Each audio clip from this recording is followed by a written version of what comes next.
कौसल्या सुप्रजा रामपूर्वा सन्ध्या प्रवर्तते। उत्तिष्ठ नरशार्दूल कर्तव्यं दैवमाह्निकम्। कौसल्या सुप्रजा रामपूर्वा सन्ध्या प्रवर्तते। उत्तिष्ठ नरशार्दूल कर्तव्यं दैवमाह्निकम्। उत्तिष्ठोत्तिष्ठ गोविन्द उत्तिष्ठ गरुडध्वज। उत्तिष्ठ कमलाकान्त त्रैलोक्यं मङ्गलं कुरु। उत्तिष्ठोत्तिष्ठ गोविन्द उत्तिष्ठ गरुडध्वज।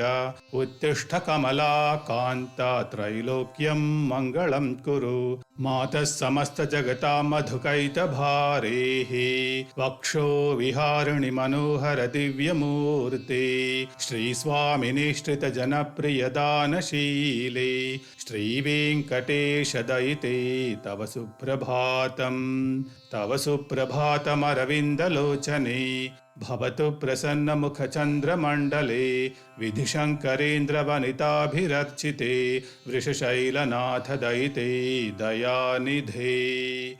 अत्र्यादिसप्तर्षयः समुपास्य सन्ध्याम् आकाशसिन्धुकमलानि मनोहराणि आदाय पादयुगमर्चयितुं प्रपन्नाः। शेषाद्रिशेखर विभो तव सुप्रभातम्। पञ्चाननाब्ज भव षण्मुखवासवाद्याः त्रैविक्रमादिचरितं विबुधास्तुवन्ति। भाषापतिः पठति वासरशुद्धिमारात्।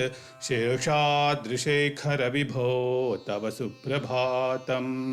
ईषत्प्रफुल्ल सरसीरुहनारिकेळपूगद्रुमादिषु मनोहर पालिकानाम् आवाति मन्दमणिलः सह दिव्यगन्धैः। शेषाद्रिशेखर विभो तव सुप्रभातम्। उन्मील्य नेत्रयुगमुत्तमपञ्जरस्थाः पात्रावशिष्टकदलीफलपायसानि भुक्त्वा सलीलमथ केळिशुकाः पठन्ति। शेषाद्रिशेखर विभो तव सुप्रभातम्।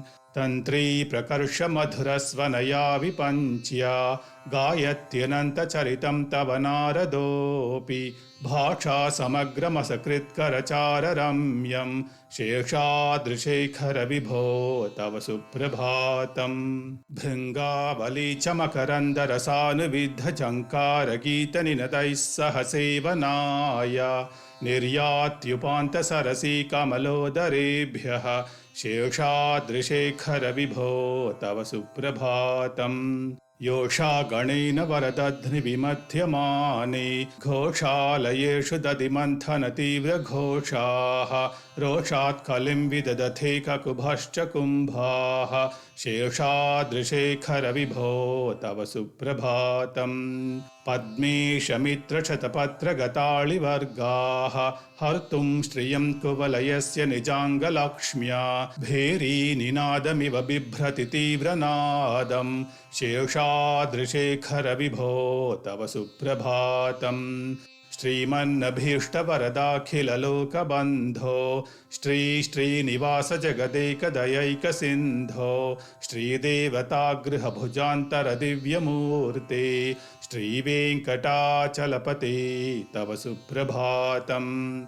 श्रीमन्नभीष्टवरदाखिललोकबन्धो श्रीनिवास जगदेकदयैकसिन्धो श्रीदेवतागृहभुजान्तर दिव्यमूर्ते श्रीवेङ्कटाचलपते तव सुप्रभातम्। श्रीस्वामि पुष्करणिकाप्लवनिर्मलाङ्गाः श्रेयोर्थिनो हरविरिञ्च सनन्दनाद्याः द्वारे वसन्ति वरवेत्रहतोत्तमाङ्गाः। श्रीवेङ्कटाचलपते तव सुप्रभातम्। श्रीशेषशैलगरुडाचलवेङ्कटाद्रिनारायणाद्रिवृषभाद्रिवृषाद्रिमुख्याम् आख्यां त्वदीयवसतेरनिशं वदन्ति।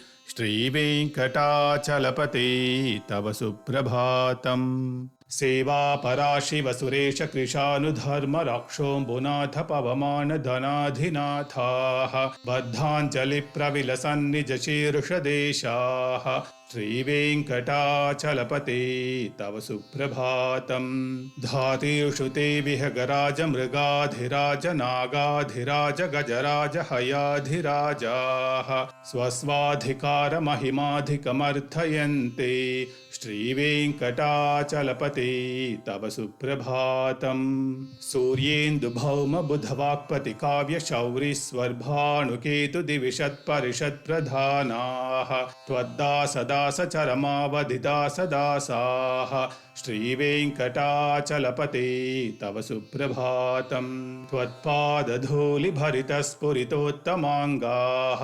स्वर्गापवर्गनिरपेक्षनिजान्तरङ्गाः कल्पागमाकलनयाकुलतां लभन्ते श्रीवेङ्कटाचलपते तव सुप्रभातम् त्वद्गोपुराग्रशिखराणि निरीक्षमाणाः स्वर्गापवर्गपदवीं परमां श्रयन्तः मर्त्या मनुष्यभुवने मतिमाश्रयन्ते श्रीवेङ्कटाचलपते तव सुप्रभातम् श्रीभूमिनायक दयादिगुणामृताब्धे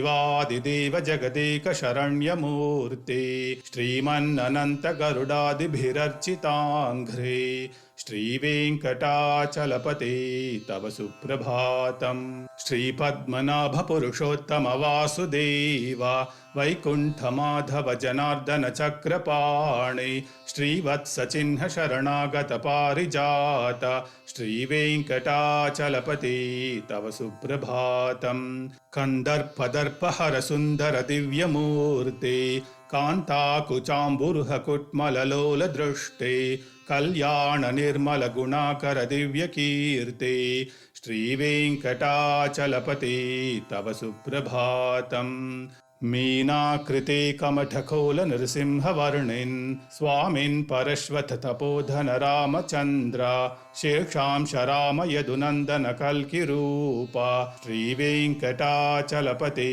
तव सुप्रभातम् येलालवङ्ग घनसार सुगन्धितीर्थं दिव्यं वियत्सरति हेमघटेषु पूर्णं धृत्वाद्यवैदिकशिखामणयः प्रहृष्टाः तिष्ठन्ति वेङ्कटपते तव सुप्रभातम् भास्वानुदेति विकचानि सरोरुहाणि सम्पूरयन्ति निनदह्ककुभो विहङ्गाः श्रीवैष्णवाः सततमर्थितमङ्गलास्ते धामाश्रयन्ति तव वेङ्कटसुप्रभातम् ब्रह्मादयः सुरवराः समहर्षयस्ते सन्तः सनन्दनमुखास्त्वथ योगिवर्याः धामान्तिके तव हि मङ्गलवस्तुहस्ताः श्रीवेङ्कटाचलपते तव सुप्रभातम् लक्ष्मीनिवास निरवद्य गुणैकसिन्धो संसारसागर समुत्तरणैकसेतो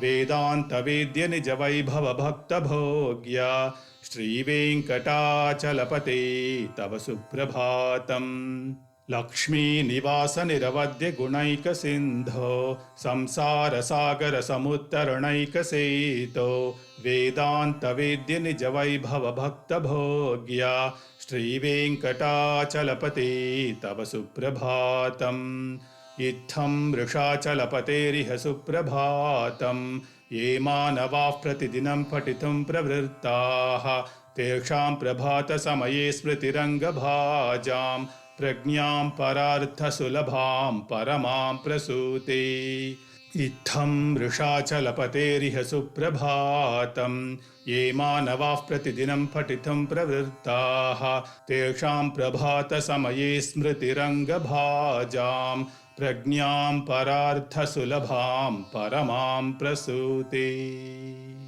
कमलाकुचूचुककुङ्कुमतो नियतारुणितातुलनीलतनो कमलायतलोचनलोकपते विजयी भव वेङ्कटशैलपते कमलाकुचूचुककुङ्कुमतो नियतारुणितातुलनीलतनो कमलायतलोचनलोकपते विजयी भव वेङ्कटशैलपते सचतुर्मुख षण्मुख पञ्चमुख प्रमुखाखिल दैवतमौळिमणि शरणागत वत्सल सारनिधे परिपालय मां वृषशैलपते अतिवेलतया तव दुर्विषहैरनुवेलकृतैरपराधशतैः भरितं त्वरितं वृषशैलपते परया कृपया परिपाहि हरे अधिवेङ्कटशैलमुदारमतेर्जनताभिमताधिकदानरतात्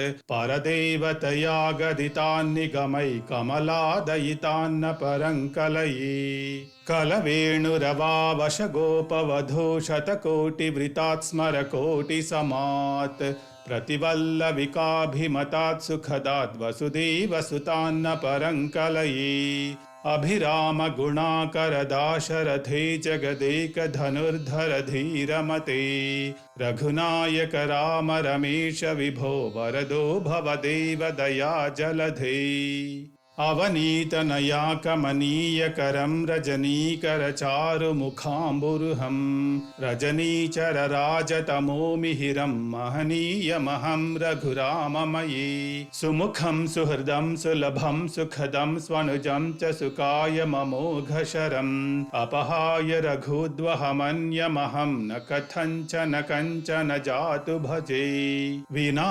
वेङ्कटेशं ननाथो ननाथः सदा वेङ्कटेशं स्मरामि स्मरामि हरे वेङ्कटेश प्रसीद प्रसीद प्रियं वेङ्कटेश प्रयच्छ प्रयच्छ विना वेङ्कटेशं ननाथो ननाथः सदा वेङ्कटेशं स्मरामि स्मरामि हरे वेङ्कटेश प्रसीद प्रसीद प्रियं वेङ्कटेश प्रयच्छ प्रयच्छ अहं दूरतस्ते पदाम्भोजयुग्म प्रणामेच्छया सेवां करोमि सकृत्सेवया नित्यसेवा फलं त्वं प्रयच्छ प्रयच्छ प्रभो वेङ्कटेश अज्ञानिना मया दोषान् शेषान् विहितान् हरे क्षमस्वत्वं शेषशैलशिखामणे अज्ञानिना मया दोषान् शेषान् विहितान् हरे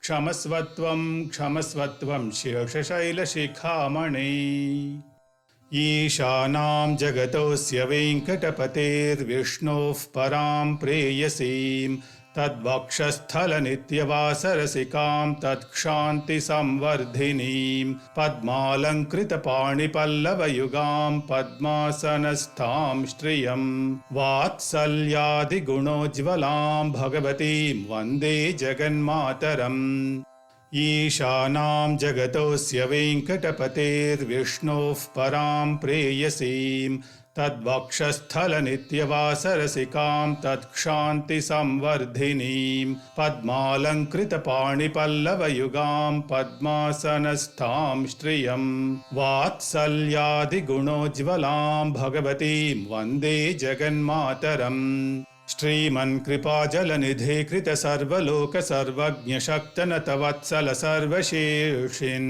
स्वामिन् सुशील सुलभाश्रित पारिजात श्रीवेङ्कटेश चरणौ शरणं प्रपद्ये श्रीमन्कृपाजलनिधे कृत सर्वलोक सर्वज्ञ शक्तनतवत्सल सर्वशेषिन् स्वामिन् सुशील सुलभाश्रित पारिजात श्रीवेङ्कटेश चरणौ शरणं प्रपद्ये आनूपुरार्पित सुजात सुगन्धि पुष्प सौरभ्य सौरभकरौ समसन्निवेशौ सौम्यौ सदानुभवनेऽपि नवानुभाव्यौ श्रीवेङ्कटेश चरणौ शरणं प्रपद्ये सद्यो विकासि समुदित्वर सान्द्र राग सौरभ्य निर्भर सरोरुह साम्यवार्तां सम्यक्षुसाहसपदेषु विलेखयन्तौ श्रीवेङ्कटेश चरणौ शरणं प्रपद्ये रेखामयध्वज सुधाकलशातपत्र वज्राङ्कुशाम्बुरुह कल्पक शङ्ख चक्रैः भव्यैरलङ्कृत तलौ परतत्त्वचिह्नैः